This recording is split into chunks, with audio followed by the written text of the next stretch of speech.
नमस्कार, उत्तराखंड प्राइम देख रहे हैं आप और मैं आपके साथ हूं चंदा यादव। बुलेटिन की शुरुआत करेंगे और देहरादून से बड़ी खबर। हरेला कार्यक्रम में सीएम धामी ने शिरकत की। हरेला उत्सव में सीएम धामी शामिल हुए। सीएम धामी ने रुद्राक्ष का पौधा लगाया है। सुबोध उनियाल, गणेश जोशी ने रुद्राक्ष का पौधा लगाया। उधर सीएम धामी ने प्रोडक्टों के स्टॉल का निरीक्षण किया है। एक पेड़ मां के नाम थीम पर हरेला मनाया जा रहा है और सीएम धामी ने पर्यावरण संरक्षण का संदेश दिया है, जिसकी तस्वीरें आप टीवी स्क्रीन पर देख सकते हैं। पूरे राज्य में लगाए जाएंगे रिकॉर्ड 5 लाख पौधे। तो हरेला कार्यक्रम में सीएम धामी ने शिरकत की और हरेला उत्सव में सीएम धामी शामिल हुए। इसके अलावा रिकॉर्ड रखा गया है 5 लाख पौधे लगाने का राज्य में। और पौधे लगाते हुए भी सीएम पुष्कर सिंह धामी हरेला के इस खास अवसर पर नजर आए हैं। तो पर्यावरण संरक्षण के तहत लगातार एक पेड़ मां के नाम अभियान के तहत पौधे लगाए जा रहे हैं और ऐसे में हरेला उत्सव मनाने के लिए सीएम पुष्कर सिंह धामी शामिल हुए और रुद्राक्ष का पौधा सीएम पुष्कर सिंह धामी ने लगाया है।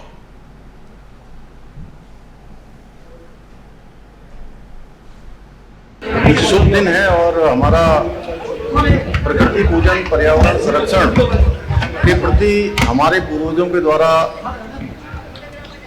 बहुत लंबे समय से मनाया जाता रहा हरेला पर्व है। और इस पर्व पर आज हमने प्रकृति का पूजन भी किया है और साथ ही पौधों का रोपण भी किया है। और आज के दिन हमने पूरे प्रदेश के अंदर न्यूनतम 5 लाख पौधे 7 लाख पौधे रोपने का आज लक्ष्य लिया है। और ये पौधे हम रोपेंगे, निश्चित रूप से पर्यावरण संरक्षण के दिशा में एक बड़ा काम होगा। आदरणीय प्रधानमंत्री जी ने जो एक पेड़ मां के नाम अभियान का ये दूसरा चरण प्रारंभ होगा। इस वर्ष भी कई करोड़ों पेड़ पूरे देश के अंदर लगाए जाएंगे। देहरादून से बड़ी खबर। स्कूलों में बच्चे पढ़ेंगे भागवत गीता। प्रार्थना सभा में आज से बच्चे पढ़ेंगे गीता। वैज्ञानिक दृष्टिकोण की जानकारी दी जाएगी। श्लोक सुनाने के साथ ही अर्थ भी समझाया जाएगा। माध्यमिक शिक्षा निदेशक ने निर्देश जारी किया है, हर दिन कम से कम एक श्लोक अर्थ सहित सुनाएं। तो ये बड़ी खबर। अब स्कूलों में भागवत गीता और ऐसे में इसको लेकर निर्देश जारी किए गए हैं कि हर दिन कम से कम एक श्लोक सुनाए जाएंगे और ये बड़ा फैसला लिया गया है। तो स्कूलों में भागवत गीता पढ़ाए जाने को लेकर सीएम धामी ने बड़ा बयान दिया। सीएम धामी ने कहा कि हमने शिक्षा विभाग की समीक्षा मीटिंग में तय किया था, उस पर भी अब काम शुरू हो गया है। सीएम धामी ने यह भी कहा कि भागवत गीता में भगवान श्री कृष्ण का अर्जुन को दिया गया ज्ञान हमारे बच्चों में अच्छे संस्कार पैदा करेगा और इसके तहत यही वजह है कि बड़ा फैसला लिया गया है। माध्यमिक शिक्षा निदेशक ने निर्देश जारी किया है।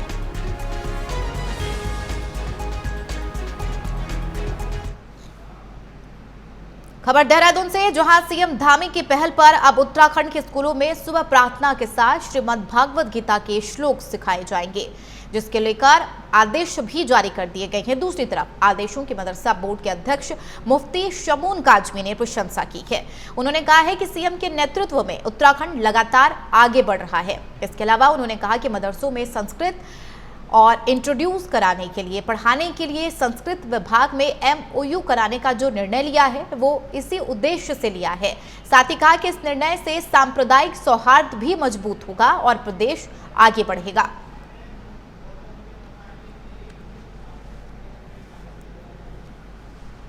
तो स्कूलों में श्रीमद् भागवत गीता की शुरुआत अब ऐसे में इस पहल की प्रशंसा की जा रही है।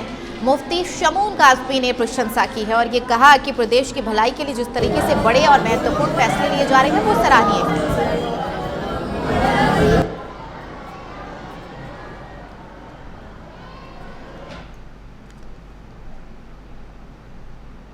इसी बीच बड़ी खबर। पिथौरागढ़ हादसे पर पीएम मोदी ने दुख जताया है। मृतकों के परिजनों की 2-2 लाख की सहायता का ऐलान किया है। घायलों को 50,000 की सहायता दी जाएगी। प्रधानमंत्री राष्ट्रीय राहत कोष से मदद। तो ये बड़ी खबर आपको बता रही है। मृतक के परिजनों को 2-2 लाख की सहायता देने का ऐलान किया गया है और घायलों को 50,000 की सहायता राशि दी जाएगी। प्रधानमंत्री राष्ट्रीय राहत कोष से ये मदद का ऐलान किया गया। पिथौरागढ़ हादसे पर प्रधानमंत्री नरेंद्र मोदी ने दुख जताया है और दुख जताते हुए शोक संवेदना व्यक्त की और परिजनों के प्रति और इसके साथ ही सहायता के लिए राहत राशि का ऐलान किया है। प्रधानमंत्री राष्ट्रीय कोष की तरफ से यह मदद का ऐलान किया गया।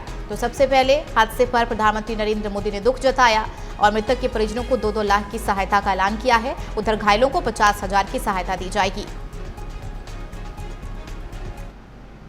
देहरादून से बड़ी खबर, सीएम धामी ने एक्स पर पोस्ट किया है। पिथौरागढ़ सड़क दुर्घटना का पीएम ने संज्ञान लिया। मृतक के परिजनों के 2-2 लाख रुपए मिलेंगे और घायलों को 50,000 की सहायता दी जाएगी। प्रधानमंत्री राष्ट्रीय राहत कोष से मिलेगी आर्थिक सहायता।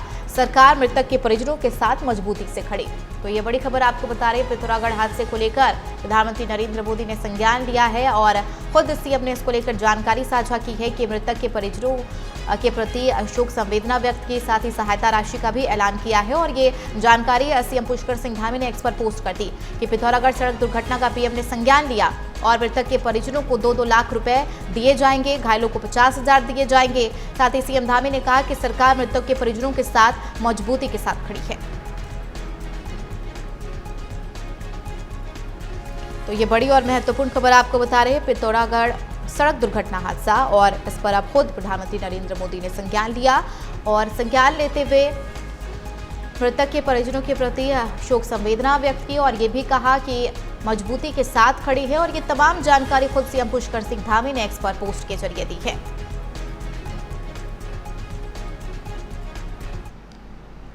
देहरादून से बड़ी खबर, फर्जी बाबाओं के खिलाफ ऑपरेशन कालनेमी हिरासत में 1200 से ज्यादा फर्जी बाबा, आपराधिक रिकॉर्ड तलाशी की जा रही है।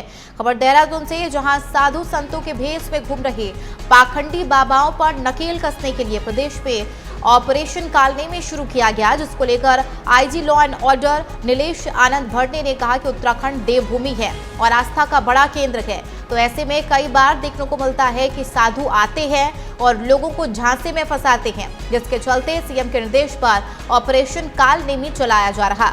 पिछले 3 दिन में करीब 1250 लोगों से पूछताछ हुई है, जिसमें 90 के करीब बाबा के भेष में थे और इसमें से 2 लोगों पर एफआईआर हुई है, जिसमें एक पर फॉरेंस एक्ट में एफआईआर दर्ज की गई है। साथ ही कहा कि ऐसे लोगों के खिलाफ पुलिस ने कई धाराओं में चालान किया है और अभियान भी लगातार जारी है। तो सरकार की तरफ से ऑपरेशन कालनेमी चलाया जा रहा है, जिसके तहत पुलिस ढोंगी, फर्जी पीर फकीरों पर शिकंजा कस रही है।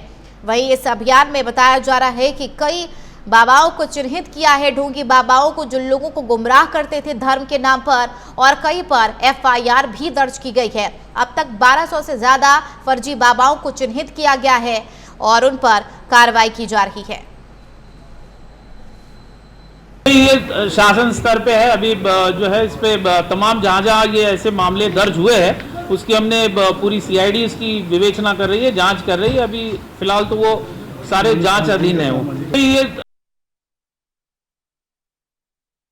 तो फर्जी बाबाओं के खिलाफ ऑपरेशन कालनेमी चलाया जा रहा है और ऐसे में कहा जा रहा है कि कई जिलों में 6 जिलों में चले अभियान में अब तक पुलिस ने 300 से अधिक ढोंगी बाबाओं को चिन्हित किया है, उनके खिलाफ चालान की कार्रवाई की है, मुकदमे भी दर्ज किए गए हैं। संवाददाता रजनीश दीक्षित हमारे साथ लाइव है। रजनीश, सरकार की तरफ से ऑपरेशन कालनेमी ढोंगी बाबाओं के खिलाफ चलाया जा रहा है, ऐसे में कहा यह भी जा रहा है कि अब तक कई बाबाओं को चिन्हित किया गया है और कई पर एफआईआर भी दर्ज की गई है। अब तक कितने ऐसे ढोंगी बाबाओं पर एफआईआर दर्ज की गई है रजनीश? चंदा, मैं आपको बता दूं, मुख्यमंत्री पुष्कर सिंह धामी के निर्देश पर शुरू किया गया ऑपरेशन कालनेमी अब अपना व्यापक रंग पकड़ रहा है। पूरे उत्तराखंड में जो 13 जनपद है, 13 जनपदों की उत्तराखंड पुलिस ने फर्जी बाबाओं के खिलाफ अभियान चला रखा है। अगर हम डेटा की बात करें चंदा, तो 1200 फर्जी बाबा हैं, जिसमें फकीर भी शामिल हैं। इन सभी 1200 को उत्तराखंड पुलिस ने डिटेन किया, पूछताछ करने के बाद कुछ संतोषजनक उत्तर नहीं दे पाए, तो ऐसे इनकी संख्या 200 के करीब है जिनके खिलाफ यहाँ पर कार्रवाई की गई है। बीएनएस 120 बीएनएस की धारा के तहत पुलिस ने कार्रवाई की है फर्जी बाबाओं के खिलाफ। आपको बताएं चंदा, इसमें एक विदेशी बाबा भी पकड़ में आया है जो बांग्लादेश का रहने वाला था, जो अवैध प्रपत्रों के साथ भारत पहुंचा था और यहाँ पर वो ढोंग रच के मतलब कालनेमी की तरीके से वो महिलाओं को सॉफ्ट टारगेट समझता था और उनके साथ ठगी कर रहा था। तो कुल मिलाकर ये कालनेमी जो ऑपरेशन चल रहा है उत्तराखंड पुलिस के द्वारा, जिसको चलाया जा रहा है, तो ये अब व्यापक रूप लेता जा रहा है। एक और जहां कालनेमी को लेकर साधु संत स्वागत कर रहे हैं, वहीं मदरसा बोर्ड के लोग भी स्वागत कर रहे हैं कि ऑपरेशन कालनेमी मुख्यमंत्री की विजनरी और एक समाज की जरूरत के मद्देनजर, चूंकि आपको बताया कि चंदा ये जो शुरुआत हुई है ऑपरेशन कालनेमी की, इसकी वजह ये थी कि मुख्यमंत्री पुष्कर सिंह धामी के पोर्टल पर आए दिन शिकायतें हो रही थी। उस शिकायतकर्ता में पीड़ित महिलाएं ज्यादा थी, जो आरोप लगा रही थी कि कई लोग बाबा के भेष में आए और उन्होंने उनके साथ ठगी की। जिसके बाद मुख्यमंत्री ने कुछ अधिकारियों के साथ मंथन करने के बाद फिर उत्तराखंड में ऑपरेशन कालनेमी स्टार्ट कराया कि जिस तरीके से शिकायतें मिल रही है, तो अब जरूरत आ गई है कि देवभूमि को साफ किया जाए। ऐसी फर्जी बाबाओं से इस सरजमी में कोई जगह नहीं है, जो लोगों को अपना शिकार बनाते हैं भगवा धर्म की आड़ में।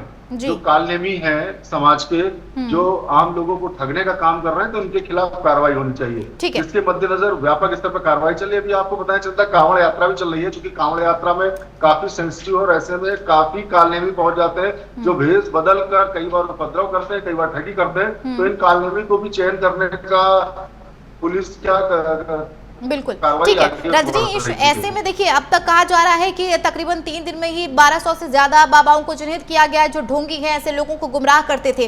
वो कौन कौन से जिले और सबसे ज्यादा अब तक कहां से फर्जी बाबा को चिन्हित किया गया रजनीश?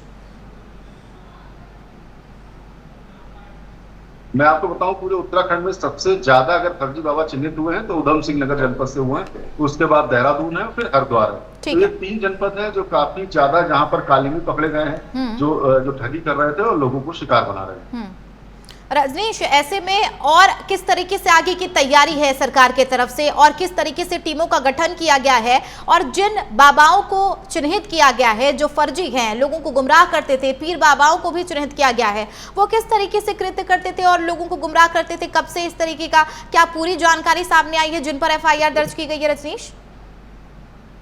देखिए चंदा, मैं आपको बताऊं, जो उत्तराखंड पुलिस ने FIR दर्ज की है, जिसमें हार्डकोर कार्रवाई तो सबसे ज्यादा कार्रवाई हुई है वो बांग्लादेशी खिलाफ हुई है। बांग्लादेशी क्या करता था, वो देहरादून में अपना उसने छदम नाम बना रखा था।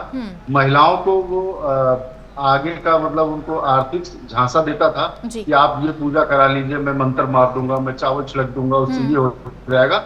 तो कुल मिलाकर उसने पूरा माया जाल बिछा रखा था, जिसपे सुनियोजित ढंग से देहरादून पुलिस ने बड़ी कार्रवाई की और उसको अरेस्ट किया।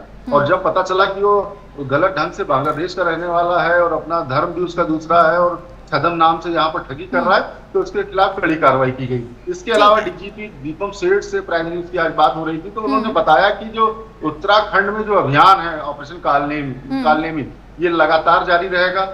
अगर मोटर्स ऑफ रंडी देखी जाए, जितने फर्जी बाबा पकड़े गए हैं, ये क्या करते हैं, भगवा की आड़ में, कई बार धर्म की आड़ में ये लोगों को बरगलाते हैं, आस्था के साथ खिलवाड़ करते हैं और उनको आर्थिक नुकसान के साथ साथ उनका शोषण करने का प्रयास करते हैं। तो ये कार्रवाई लगातार जारी रहेगी, जिसमें लोकल इंटेलिजेंस यूनिट का भी सहारा लिया जाएगा और CID भी सक्रिय की गई है। जो खुफिया तंत्र है जो उत्तराखंड पुलिस का, उसके जो इनपुट्स मिल रहे हैं उसके अकॉर्डिंगली उत्तराखंड पुलिस आगे की प्रभावी कार्रवाई इसमें कर रही है। ठीक है रजनीश, बहुत शुक्रिया इस खबर पर जानकारी साझा करने के लिए। तो सरकार की तरफ से ऑपरेशन कालनेमी चलाया गया, जिसके तहत फर्जी ढोंगी बाबाओं पर लगातार कार्रवाई की जा रही है। बढ़ेंगे आगे, खबर हरिद्वार से, जहां उत्तराखंड के राज्यपाल लेफ्टिनेंट जनरल सेवानिवृत्त गुरमीत सिंह आज हरिद्वार पहुंचे। उन्होंने राज्य अतिथि गृह में जिलाधिकारी मयूर दीक्षित और SSP प्रमेंद्र सिंह डोभाल समेत जिले के आला अधिकारियों के साथ बैठक कर कावड़ मेले की समीक्षा की है और उनसे विस्तार में बातचीत की। इस दौरान राज्यपाल ने करीब 20 कावड़ियों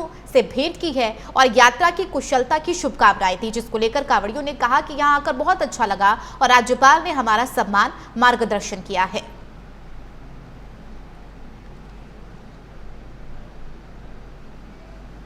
बहुत सुंदर पॉइंट बोला है। मुझे ऐसा लगता है कि हर एक शिव भक्त को शिव जी कहते हैं कि अपनी विल पावर, अपनी इच्छा शक्ति, अपना सेल्फ डिसिप्लिन और सेल्फ कंट्रोल बहुत अच्छा होना चाहिए। ये हर एक जो कावड़ यात्रा में आते हैं उनके लिए एक चैलेंज है कि किस प्रकार वो अपना आत्म अनुशासन, मैं तो फौजी रहा हूं, और एक अनुशासन और एक सेल्फ कंट्रोल कैसे किया जाए।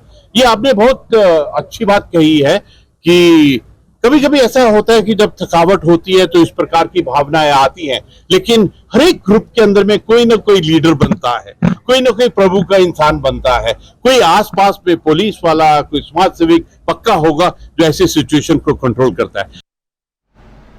खबर देहरादून से, जहां प्रदेश भर में चल रही कांवड़ यात्रा के दौरान कई जगहों पर तोड़फोड़ और मारपीट की घटनाएं सामने आ रही है, जिसको लेकर कांग्रेस के प्रदेश अध्यक्ष करण माहरा ने प्रतिक्रिया दी। उन्होंने कहा कि जो लोग गाड़ियां तोड़ रहे हैं, मारपीट कर रहे हैं, वो कभी भगवान शिव के सच्चे भक्त हो ही नहीं सकते।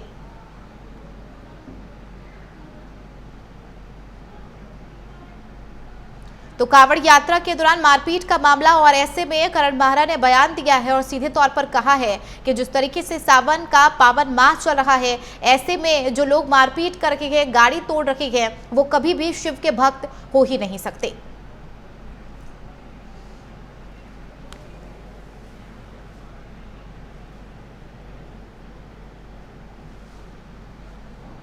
वो भक्त हो ही नहीं सकते, क्योंकि ईश्वर का भक्त शालीन होता है, सौम्य होता है, शांत होता है। लेकिन जिस तरीके से गाड़ी तोड़ते हुए, बाइक तोड़ते हुए, लोगों की पिटाई करते हुए, हंगामा करते हुए लोग दिखाई दे रहे हैं, वो कभी भक्त हो ही नहीं सकते। सदाशिव जो विष पी गए, लोगों की रक्षा करने के लिए जिन्होंने विष पान कर लिया और नीलकंठ के नाम से प्रसिद्ध हुए, उनकी भक्ति करने वाला व्यक्ति किसी का अहित कर ही नहीं सकता। और जो इस तरीके के लोग हैं वो भक्त नहीं हो, अराजक हैं।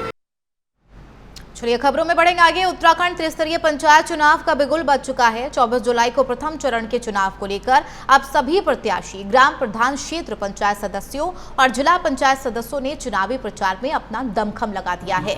एकेश्वर ब्लॉक के चौधार बताया जा रहा है कि जिला पंचायत सीट से आरती नेगी ने दूसरी बार जिला पंचायत सदस्य के लिए अपनी ताल ठोकी है और अपने समर्थकों के साथ घर घर जाकर अपने पिछले कार्यकाल में किए गए विकास कार्यों के दम पर मतदाताओं से समर्थन मांगा है।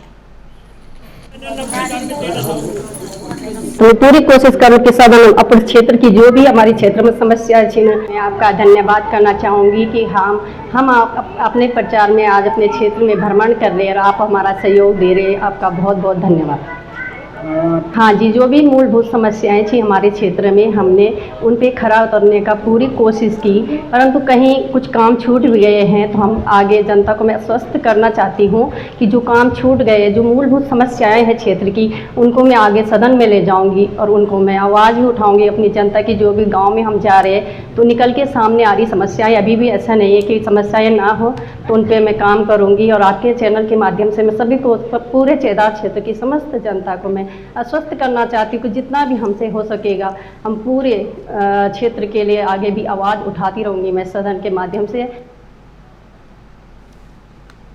खबर सितारगंज से, जहां प्रदेश में चल रहे पंचायत चुनाव को लेकर तैयारियां तेज है और मतदान को लेकर प्रत्याशी प्रचार कर रहे हैं। इसके अलावा पंचायत चुनाव में चुनाव चिन्ह भी आवंटित हो गए, जिसके बाद प्रत्याशी अपने अपने क्षेत्र में अलर्ट होते नजर आ रहे हैं, जिसको लेकर सद्दाम मलिक ने मोहम्मद जावेद को अपना समर्थन दिया और सैकड़ों समर्थकों के साथ सद्दाम मलिक ने विकास के मुद्दों को लेकर मोहम्मद जावेद को अपना समर्थन दिया है और उन्होंने कहा कि मुझे उम्मीद है कि क्षेत्र में विकास होगा। साथ ही मोहम्मद जावेद ने सद्दाम मलिक और उनके समर्थकों का धन्यवाद किया है। देखिए, पहले तो मैं सबसे पहले सद्दाम भाई का बहुत शुक्रिया अदा करता हूं, जो इन्होंने मेरे ऊपर विश्वास किया और जो इन्होंने मेरे से बातें की हैं विकास के उस पर, तो इंशाअल्लाह मैं इनकी हर बात पे खरा उतरूंगा और इनसे और उससे भी अच्छे करने की कोशिश करूंगा। बस यही मैं कहना चाहता हूं, जो सद्दाम भाई के जो सपने थे वो ही मेरे हैं, इसलिए दोनों भाई एक ही हैं। ये सबसे पहले तो मैं आपके चैनल को बहुत बहुत धन्यवाद देना चाहता हूं और यहाँ पर जितने भी लोग समर्थक मेरे साथ आए हैं सबका बहुत बहुत तहे दिल से धन्यवाद देना चाहता हूं और उनका बहुत बहुत आभारी हूं मैं। और मैंने जिन मुद्दों पे जो जावेद भाई को हमारा समर्थन दिया है, वो मेरे कुछ 3-4 मुद्दे हैं, बस इस वजह से मैंने इनको समर्थन दिया है। एक मुद्दा मेरा सबसे पहले ये है कि जावेद भाई हमारे यहाँ से जब जीतेंगे तो हमारे सबसे पहला मुद्दा जो रहेगा, हमारे यहाँ पे रोडों की बहुत समस्या है। इस बीच बड़ी खबर आपको बता दें, देहरादून समेत कई जिलों में भारी बारिश का अलर्ट। मलबा आने से 56 सड़कें बंद हुई हैं, जिसमें रुद्रप्रयाग, चमोली, उत्तरकाशी में बारिश का अलर्ट। चंपावत, उधम सिंह नगर, बागेश्वर में येलो अलर्ट। नैनीताल के कुछ इलाकों में बारिश का येलो अलर्ट जारी किया गया है। 21 जुलाई तक पहाड़ी जिलों में तेज बारिश के आसार। प्रदेश में 1 राष्ट्रीय राजमार्ग बंद और 17 सड़कें खोली गई हैं। तो ये बड़ी खबर आपको बता रहे हैं, बारिश से हाहाकार और ऐसे में तेज बारिश को लेकर ऑरेंज अलर्ट जारी किया है।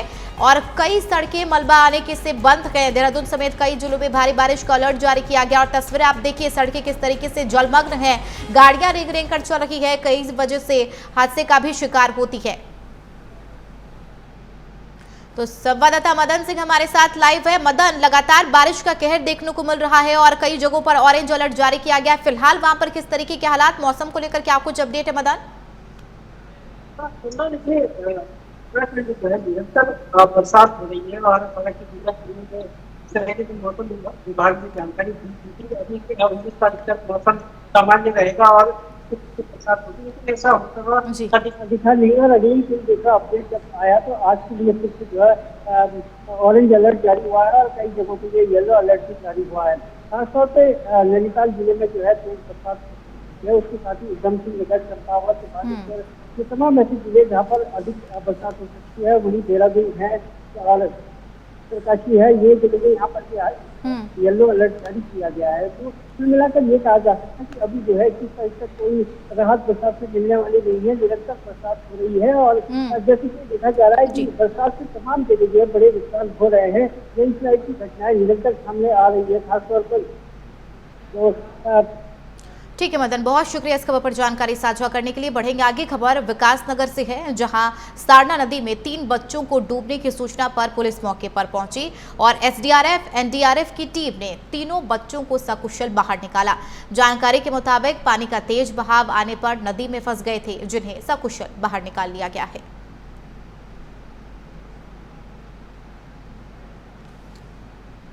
उत्तराखंड में यमुनोत्री नेशनल हाईवे एक बार फिर बाधित हो गया। जजरेट के पास भारी भूस्खलन होने से हाईवे पर यातायात पूरी तरह ठप हो गया है। रास्ता बंद होने के कारण यात्रियों और स्थानीय लोगों को कई घंटों तक इंतजार करना पड़ा। महिलाएं, बच्चे और बुजुर्ग भी इस असुविधा से बहाल नजर आए। जानकारी के मुताबिक जजरट क्षेत्र में पिछले कई सालों से लगातार भूस्खलन हो रहा है, लेकिन आज तक कोई स्थायी समाधान नहीं निकल पाया। स्थानीय लोगों का कहना है कि प्रशासन हर साल स्थायी मरम्मत करवा देता है, लेकिन कोई ठोस समाधान आज तक नहीं हुआ।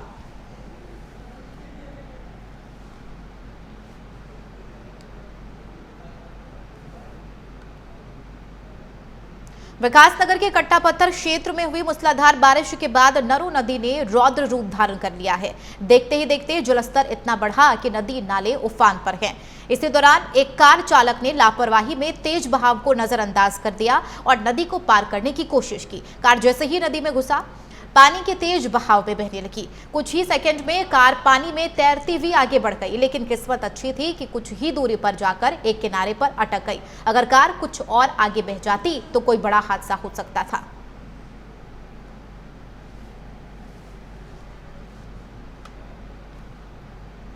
रुड़की कोतवाली क्षेत्र में रविदास घाट के पास एक कांवड़िए गगनहर में नहाते समय अचानक डूबने लगे। बताया जा रहा है कि युवक को डूबता देख आसपास के लोगों ने शोर मचाया, जिसके बाद मौके पर तैनात पीएसी के तैराक दल की टीम ने युवक को निहाल को गंगा नहर से बाहर निकाला। इस घटना के बाद पीएसी तैराक दल के पुलिसकर्मियों की लोगों ने तारीफ की है। बता दें कि दल निवासी निहाल करीब 4 से 5 बजे गंगा नहर में स्नान कर रहा था। तभी गंगा नहर में तेज बहाव के कारण संतुलन बिगड़ गया और वह गंगा नहर में डूबने लगा। इस घटना के बाद पीएसी तैराक दल के पुलिसकर्मियों की सभी जगह तारीफ की जा रही है।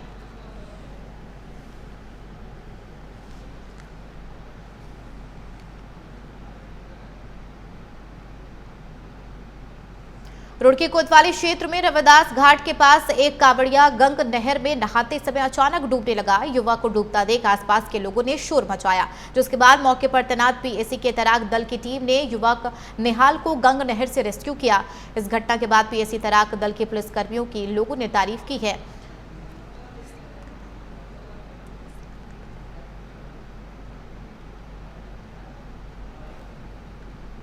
सीएम पुष्कर सिंह धामी सरकार के नेतृत्व में चल रहे ऑपरेशन कालनेमी के तहत अब विकासनगर में बड़ी कार्रवाई की गई है। प्रशासन ने ठगों और फर्जी मौलवियों के गिरोह पर शिकंजा कसते हुए कई लोगों को गिरफ्तार किया, जो कथित रूप से धर्म और चमत्कार के नाम पर लोगों को गुमराह कर रहे थे। ये ठग वर्षों से भोली भाली जनता को ताबीज, झाड़ फूंक और झूठे वादों के जरिए लूटने का काम कर रहे थे। इसमें से कुछ इलाज और नौकरी दिलाने के नाम पर मोटी रकम भी वसूलते थे। स्थानीय प्रशासन और पुलिस की संयुक्त टीम ने गुप्त सूचना के आधार पर छापेमार कार्रवाई की, जिसमें दर्जनों ताबीज, नकली और दवाइयां और बड़ी मात्रा में नकदी बरामद हुई है।